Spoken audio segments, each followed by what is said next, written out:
Entonces ahora entramos al capítulo 20 de Apocalipsis, que es lo opuesto. Capítulo 20 de Apocalipsis, y como siempre, comenzamos con el texto. Dice capítulo 20, versículo 1. Vi a un ángel que descendía del cielo con la llave del abismo y una gran cadena en la mano, y prendió al dragón, la serpiente antigua, que es el diablo y Satanás, y lo ató por 1000 años. Y lo arrojó al abismo y lo encerró y puso sus sellos sobre él para que no engañase más a las naciones hasta que fuesen cumplidos 1000 años. Y después de esto debe ser desatado por un poco de tiempo. Y vi tronos y se sentaron sobre ellos los que recibieron facultad de juzgar. Y vi las almas de los decapitados por causa del testimonio de Jesús y por la palabra de Dios. Los que no habían adorado a la bestia ni a su imagen, y que no recibieron la marca en sus frentes ni en sus manos, y vinieron y reinaron con Cristo 1000 años. Pero los otros muertos no volvieron a vivir hasta que se cumplieron 1000 años. Esta es la primera resurrección. Bienaventurado y santo el que tiene parte en la primera resurrección. La segunda muerte no tiene potestad sobre estos, sino que serán sacerdotes de Dios y de Cristo, y reinarán con él 1000 años. Cuando los 1000 años se cumplan, Satanás será suelto de su prisión, y saldrá a engañar a las naciones que están en los 4 ángulos de la tierra, a Gog y a Magog, a fin de reunirlos para la batalla, el número de los cuales es como la arena del mar.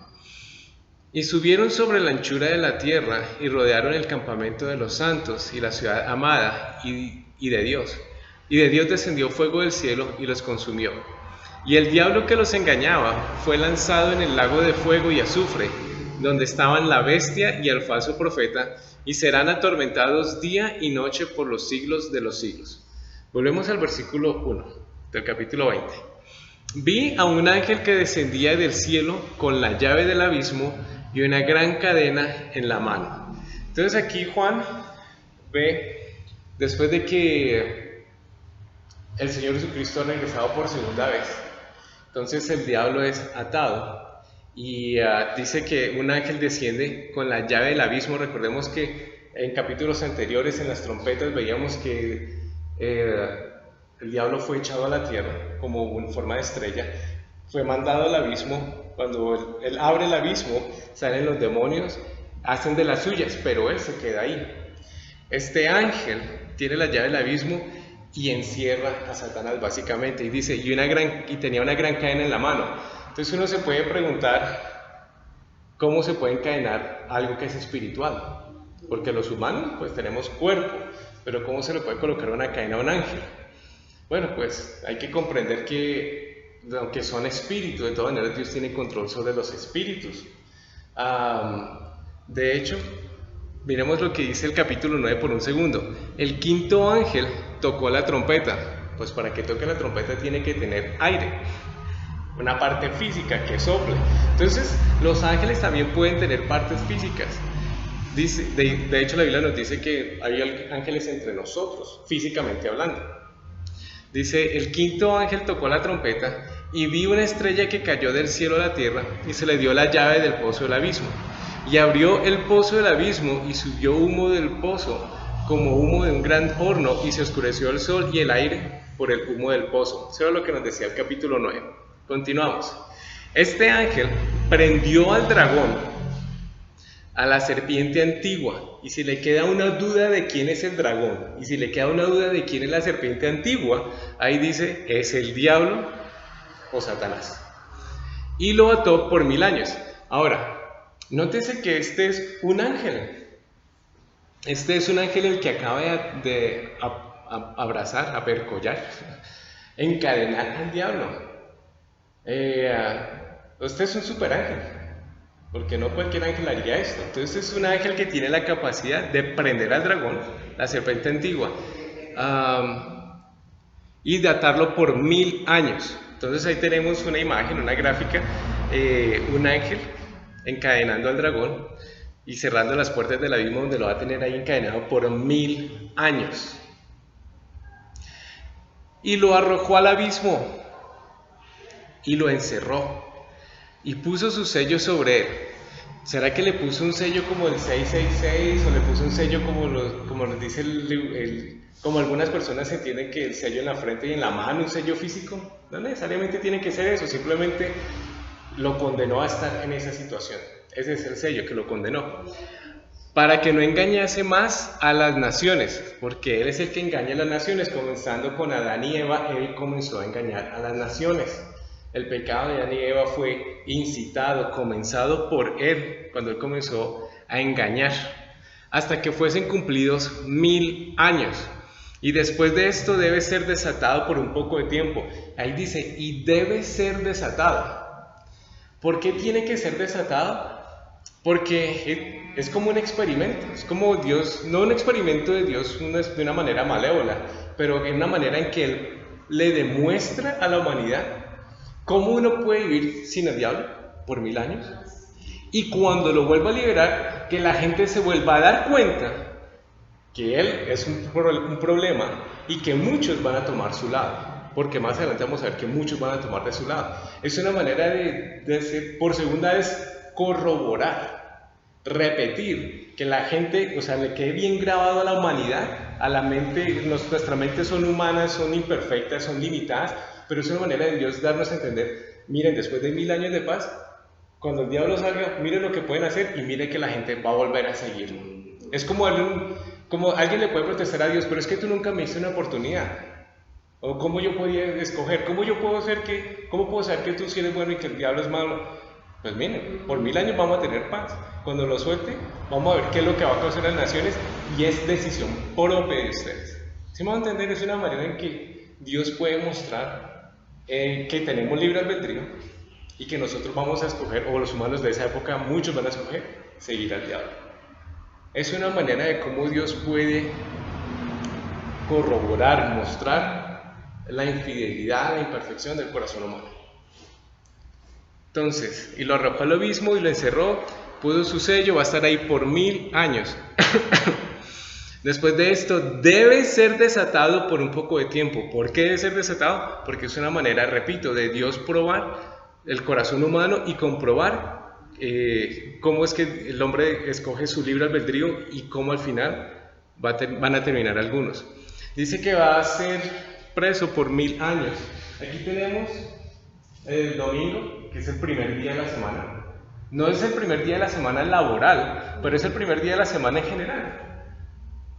1000 años, lunes 1000 años, martes 1000 años, miércoles 1000 años, jueves 1000 años, viernes 1000 años, 6000 años. Y el séptimo día, el día de descanso, el sábado, 1000 años, pero aquí regresa el Señor Jesucristo y Él va a gobernar por 1000 años, y ahí se cumple lo que Dios hace en la Biblia vez tras vez tras vez tras vez, que es colocar un símbolo y repetirlo, repetirlo y repetirlo para que se nos quede grabado. En este caso, los 7 días de la semana, en 6 días Dios construyó el mundo, el universo, y al séptimo descansó.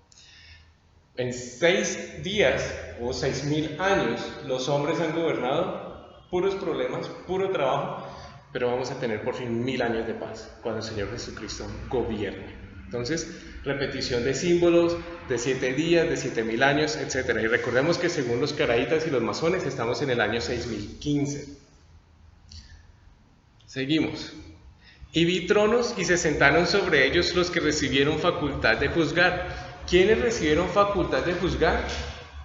Posiblemente, por ejemplo, podemos recordar que el Señor Jesucristo le dijo a los apóstoles que un día juzgarían a las 12 tribus de Israel. Entonces, dentro de esos que posiblemente pueden juzgar, pueden ser los 12 discípulos.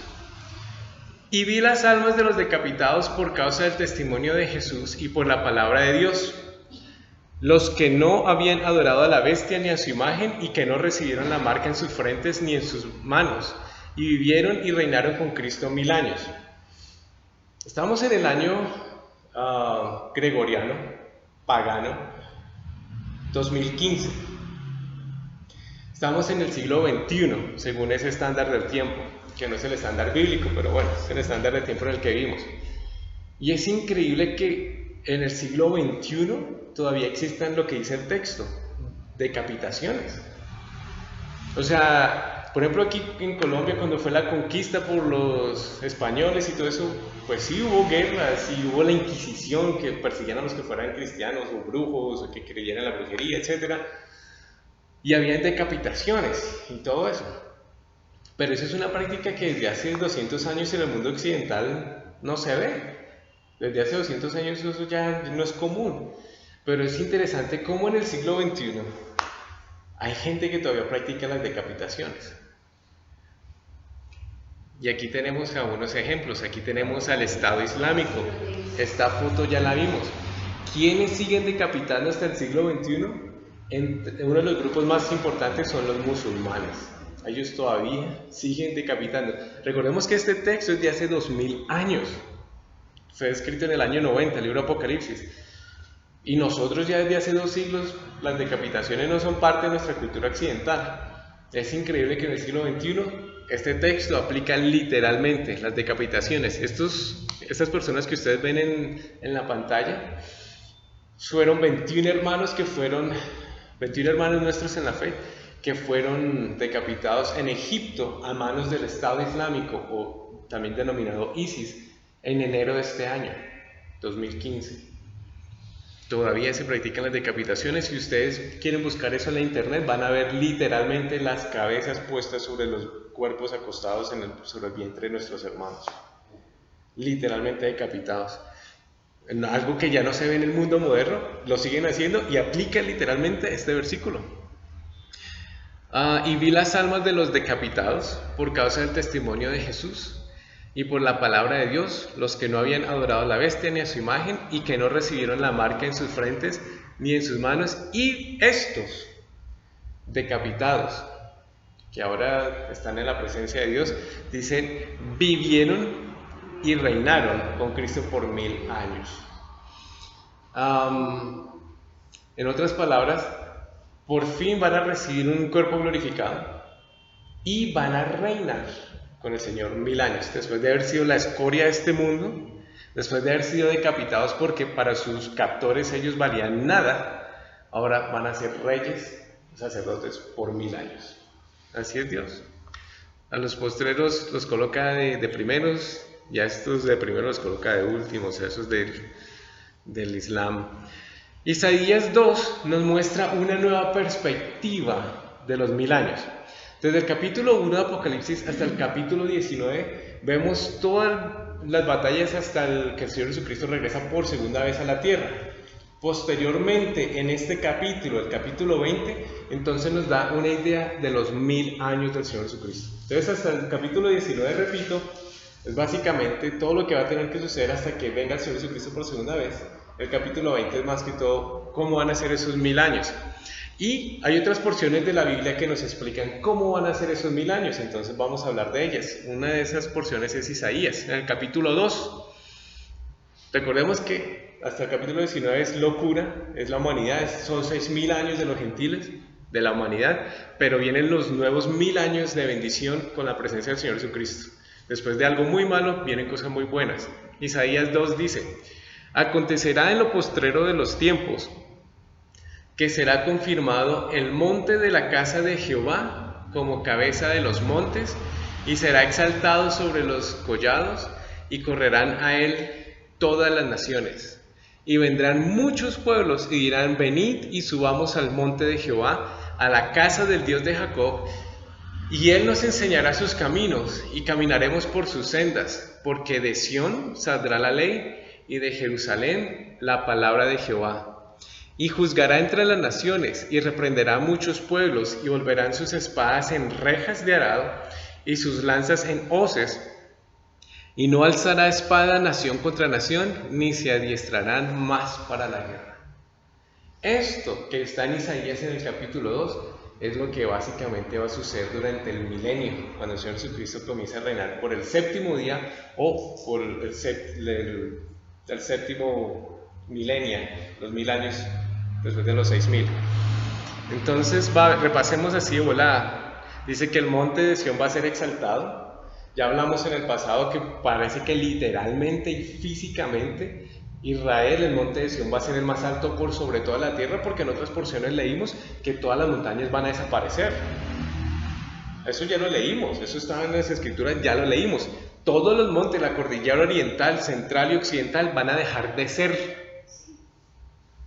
En los Himalayas, el monte Everest ya no va a ser el más alto, sino que al parecer literal y físicamente, porque en varias porciones de la Biblia, eso es lo que dice el texto bíblico, el monte de Sión va a ser el más alto, va a ser la capital de donde el Señor Jesucristo va a reinar toda la tierra, y ya no va a necesitar un vicario de Cristo, un representante aquí en la tierra, mucho menos en Roma, porque va a ser una ciudad destruida según leímos el texto.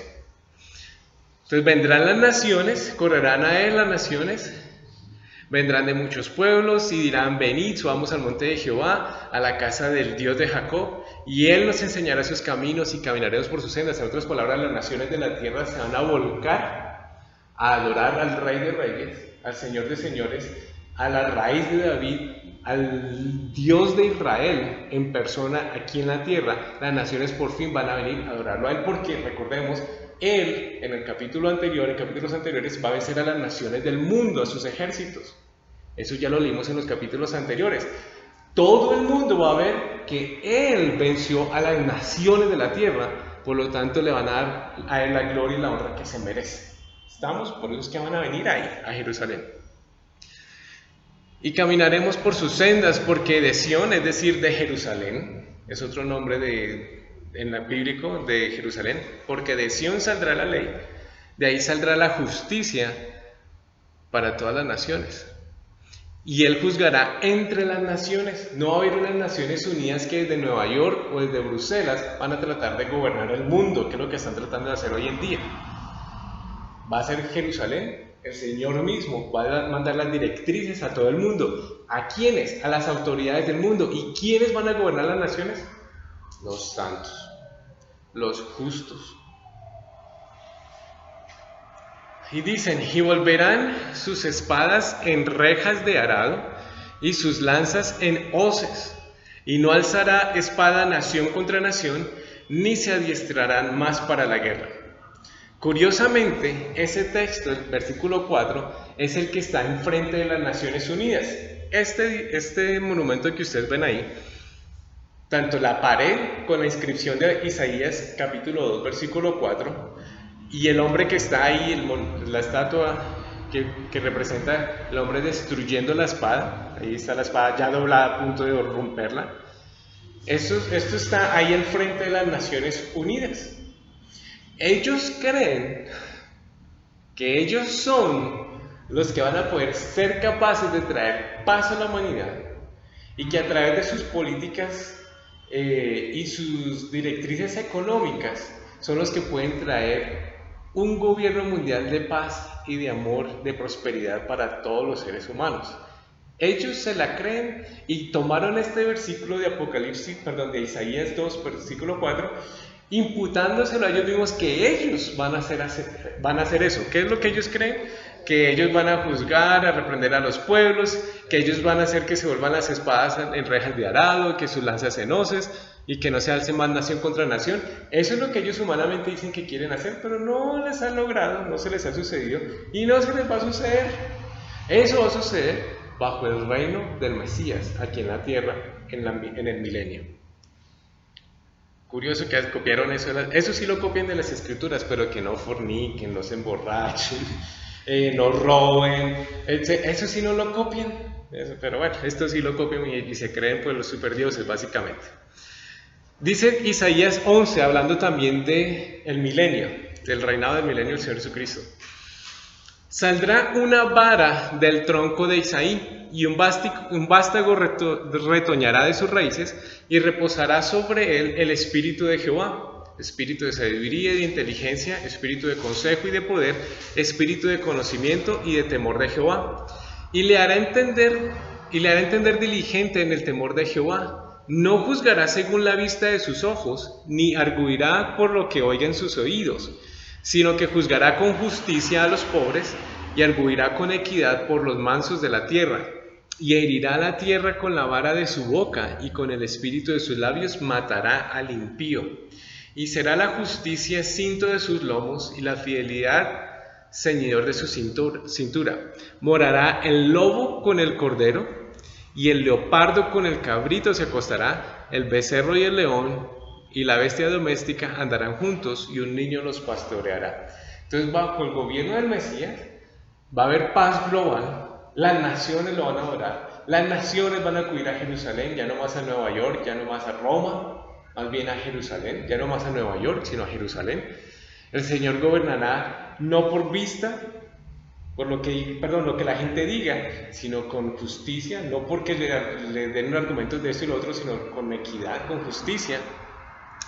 Y también dice que en esa época morará el lobo con el cordero.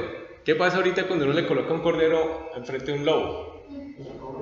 ¿Qué le pasa al cordero? ¿O qué le pasa a un cabrito si se lo colocan al frente de un leopardo?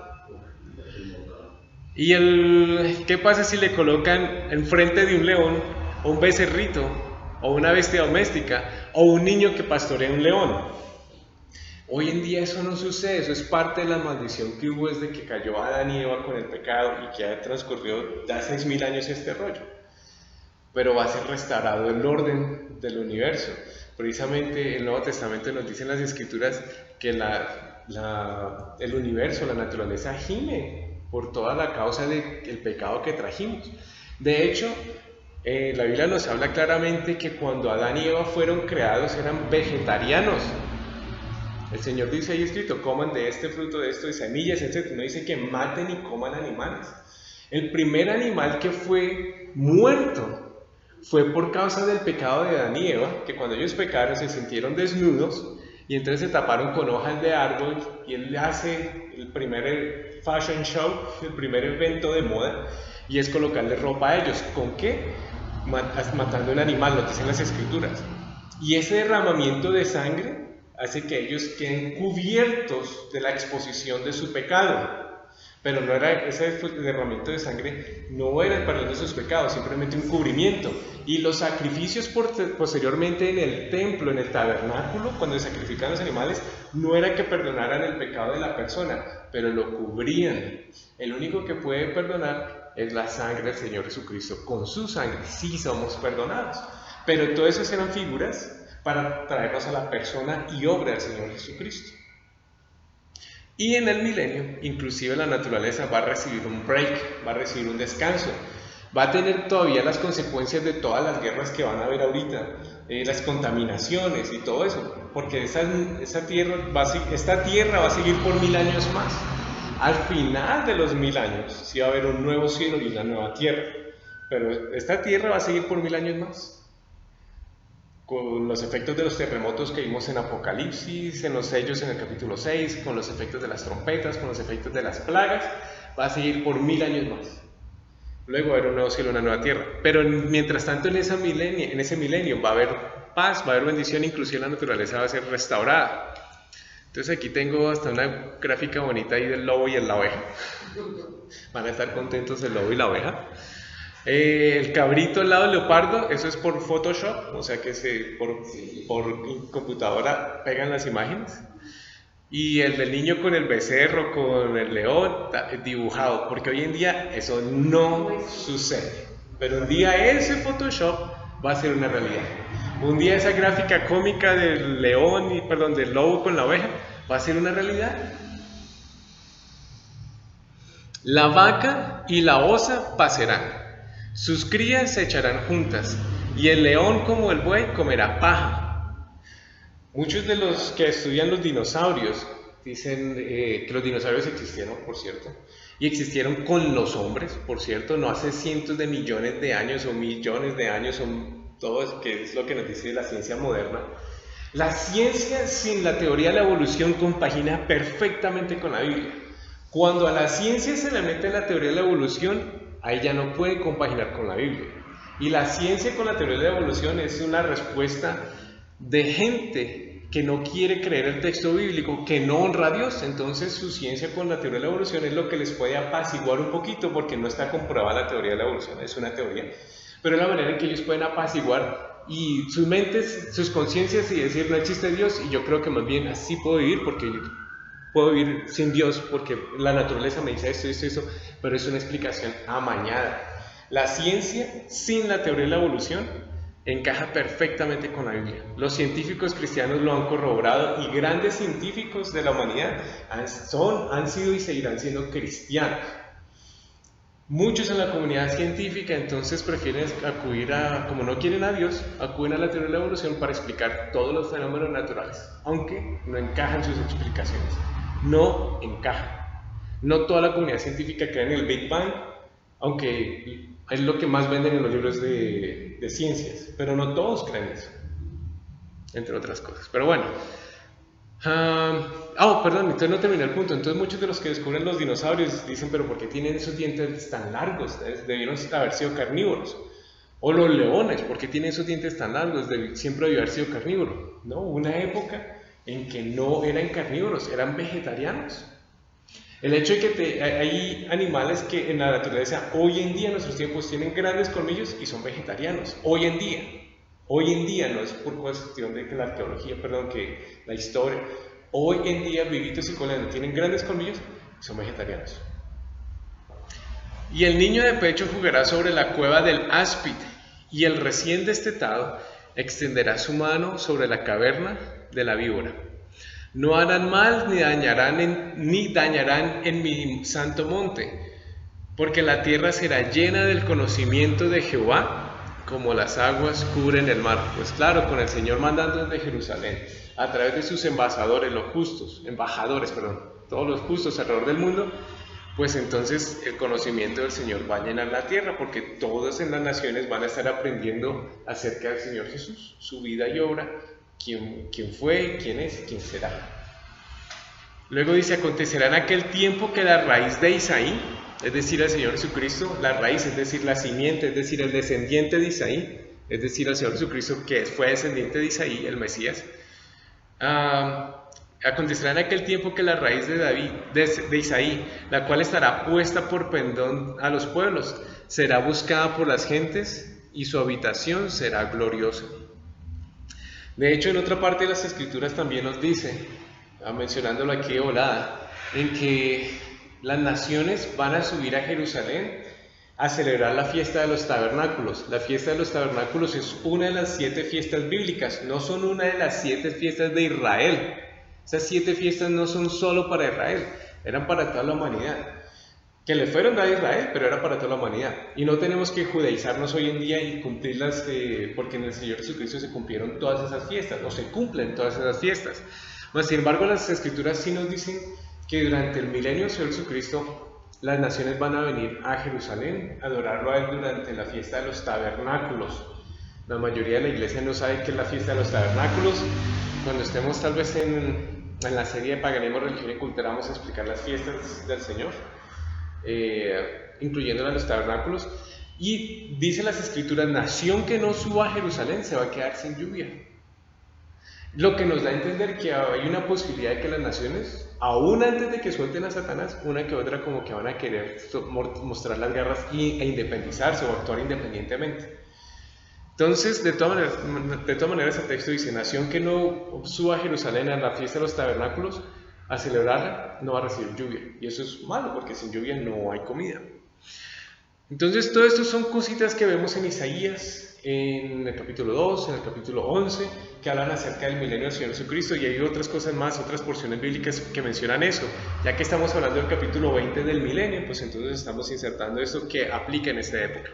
Seguimos con el capítulo 20 en el versículo 5 de Apocalipsis. Pero los otros muertos no volvieron a vivir hasta que se cumplieron 1000 años, y esta es la primera resurrección. Entonces, todos los que son justos, todos los que fueron inclusive decapitados durante la gran tribulación y todo eso, van a recibir de Dios un nuevo cuerpo, van a recibir vida otra vez, van a servirle, van a gobernar con Él. Todos los justos, todo bien.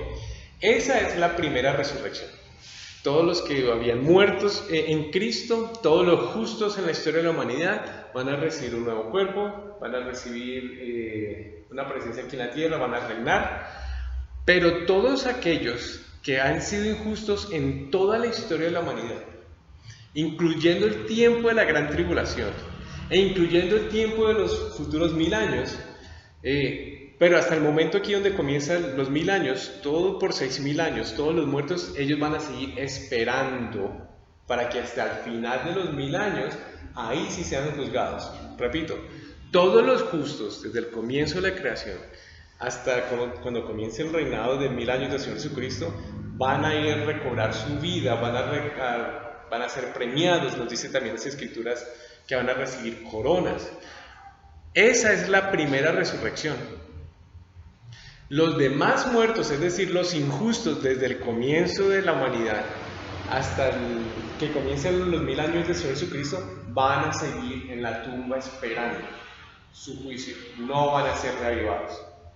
Seguimos. Entonces van a seguir ahí esperando. Los injustos, todos los justos al comienzo de los 1000 años del Señor Jesucristo van a ser resucitados. Esa es la primera resurrección. Bienaventurado y santo el que tiene parte en la primera resurrección. La segunda muerte no tiene potestad sobre estos, sino que serán sacerdotes de Dios y de Cristo y reinarán con él 1000 años. ¿Cuál es la segunda resurrección?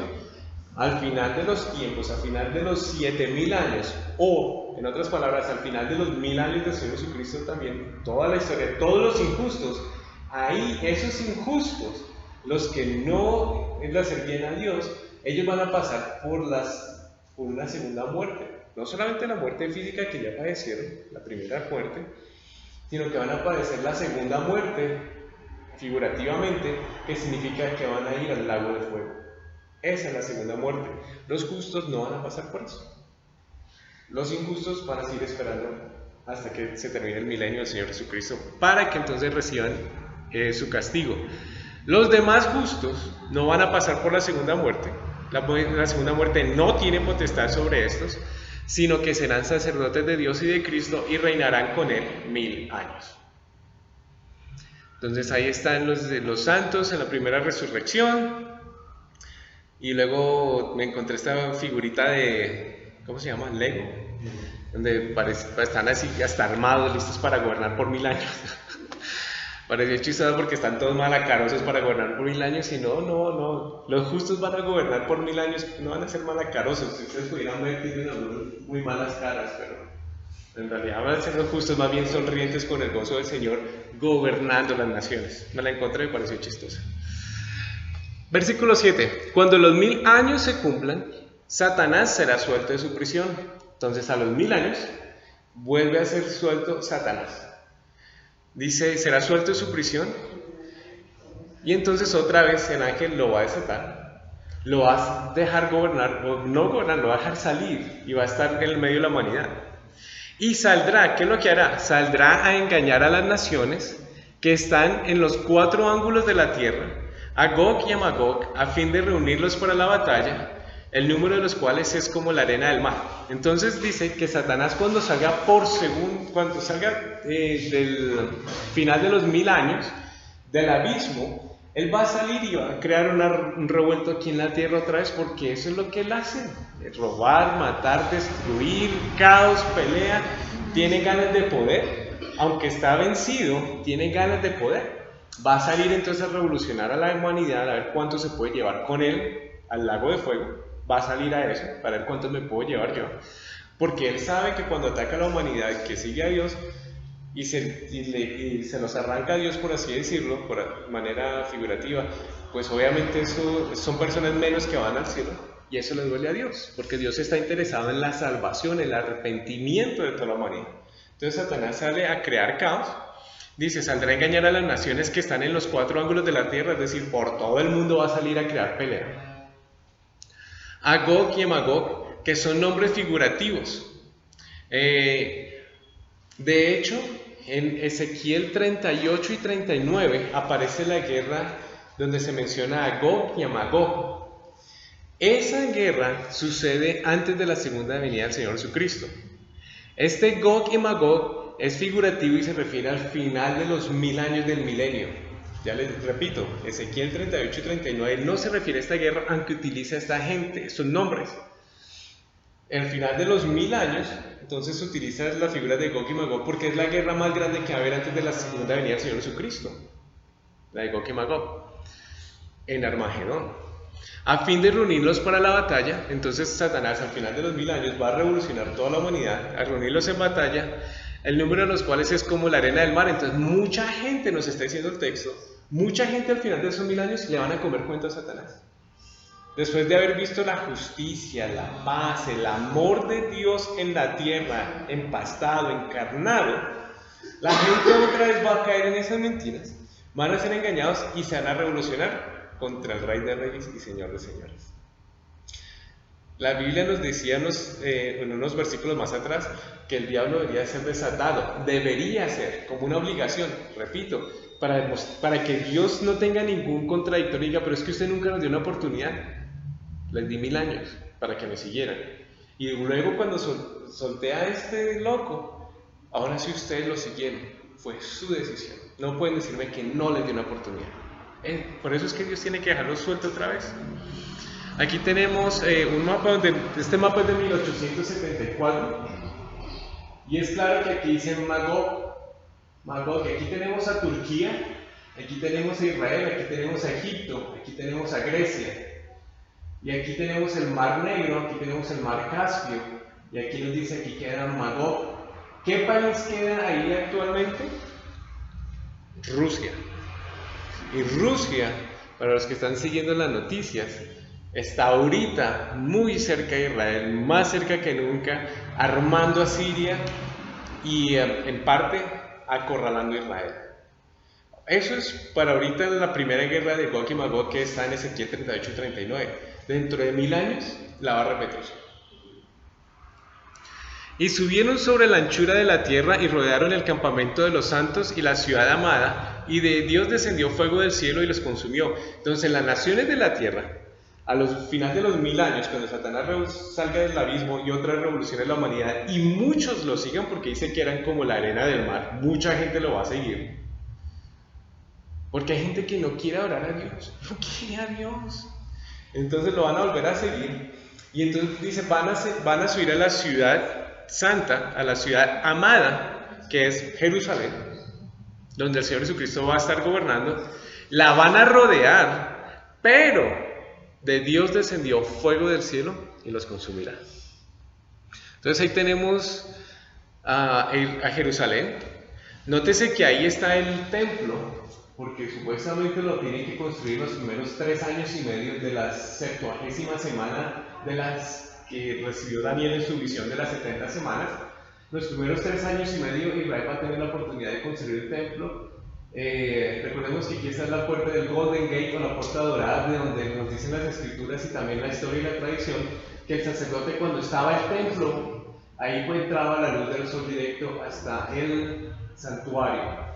Recordemos que también en otra parte de Apocalipsis nos dice el texto que la ciudad iba a ser tomada o dividida en 2 y ahí aparecería el anticristo y entonces la ciudad se vería dividida por 1260 días o 42 meses o tiempo es medio tiempo o 3 años y medio.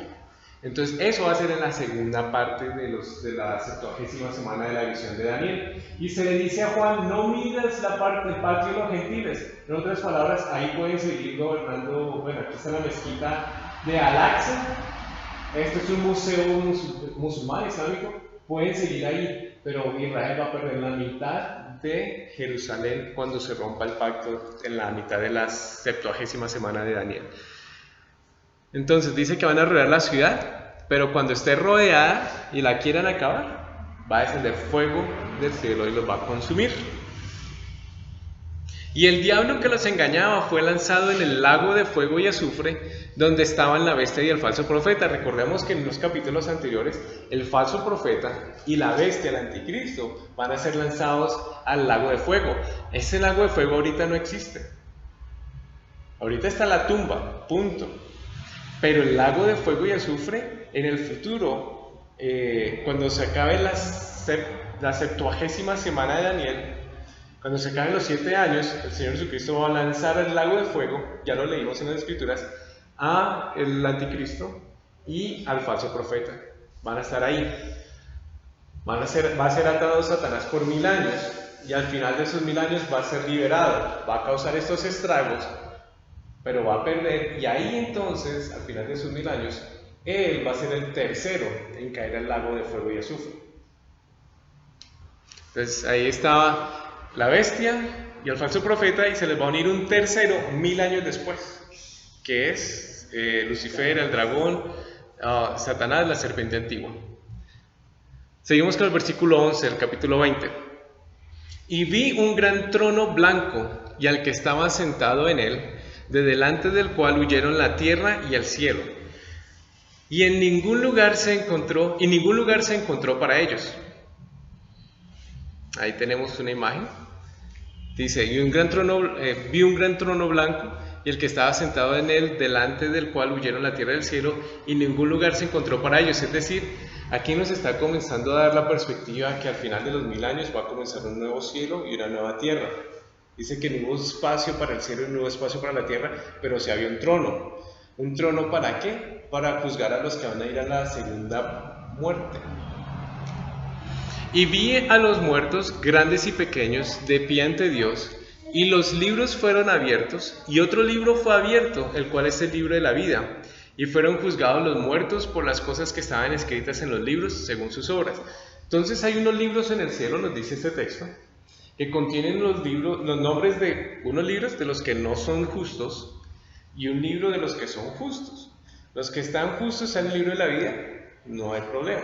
Los que no están en el libro de la vida, sino que están en los otros libros, entonces serán juzgados por las cosas que hicieron y van a ir a parar donde están los otros personajes.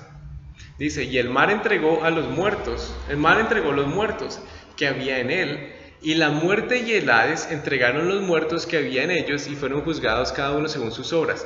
Entonces, desde el comienzo de la creación hasta los cumplimientos de los 7000 años, van a haber injustos. Han habido, hay y habrán injustos. Esos injustos hoy en día están en lo que se llama el Seol en el Antiguo Testamento, que en español sería la tumba. Nosotros usualmente tenemos la idea del infierno, y es una idea griega. La idea griega es un lugar del infierno es un lugar donde hay fuego, hay castigo. La Biblia también nos habla de que hay fuego en la tumba, pero no nos habla de que sea un lugar de la tortura eterna. La tortura eterna es el lago de fuego que está por abrirse, y que los primeros dos integrantes serán el anticristo y el falso profeta. Ahorita simplemente están en la tumba, en espera. No es un purgatorio. En la doctrina católica del purgatorio no es ni siquiera católica, tampoco es bíblica, no es cristiana, pero es pagana. Hay cultos paganos en los que ellos creían que cuando una persona moría en este mundo, inclusive aquí hasta los muiscas creo que la tenían, creían que iba a un mundo intermedio y que necesitaban cositas ahí, que la gente hiciera plegarias y sacrificios por ellos para que pudieran ir ya al ultramundo de bendición, por así decirlo, a un mejor mundo, un punto intermedio. Y esa doctrina la recuperó el catolicismo del paganismo. Y entonces ahí dicen, los muertos van a un purgatorio, y entonces depende cuánto plata le paguemos al cura, cuántas misas les hagamos, entonces le podemos purificar algunos pecaditos que en vida no cumplieron, no lograron el perdón.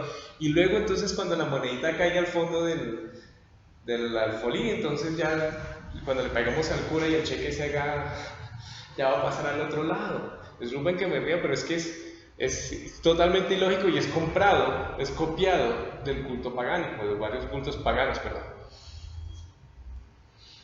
En la Biblia no está la figura del purgatorio, simplemente está la tumba donde están las almas esperando. Desde que el Señor Jesucristo vino aquí a la tierra, murió y resucitó, nos dicen las Escrituras que los justos, los santos, van directamente al cielo. Antes del Señor Jesucristo estaban en una esquina de la tumba, en una esquina del Seol llamada el seno de Abraham. Ahí los justos estaban aparte de los demás. Cuando el Señor Jesucristo murió y resucitó, descendió y ascendió, se llevó a los justos con él. Y desde entonces los justos hasta el día de hoy van directamente al cielo. Eso es lo que nos dicen las Escrituras en el Nuevo Testamento. Los injustos hasta el día de hoy mueren y siguen en el Seol, en la tumba, esperando hasta que al final de los 1000 años todos los injustos sean juzgados. Y los que murieron entonces sin Cristo padecieron la primera muerte, Y al final de los 1000 años van a aparecer la segunda muerte, que figurativamente es simplemente que van a estar fuera de la presencia de Dios en el lago de fuego. Esa es la segunda muerte. Entonces dice el texto que vio las almas de grandes y pequeños esperando en sus filas a ver si su nombre estaba en el libro de la vida o no. Y la muerte y el Hades fueron lanzados al lago de fuego, y esta es la segunda muerte. Entonces, recordemos que al final de los 7000 años, entonces ya no necesitamos más la muerte, ya no necesitamos más el Hades. El Señor va a echar todos los injustos, inclusive la muerte que ya no tiene poder, al lago de fuego. Esa es la segunda muerte, donde ya la gente no tiene chance de ir al cielo. Su decisión fue aquí en la tierra, murieron una vez, hay que dar. Y luego va a estar el juicio del trono blanco que acabamos de ver, y ahí entonces serán lanzados al lago de fuego, y esa será la segunda muerte. Y el que no se halló inscrito en el libro de la vida fue lanzado al lago de fuego. Y ahí tenemos esa gráfica, y ese es el final del capítulo 20 de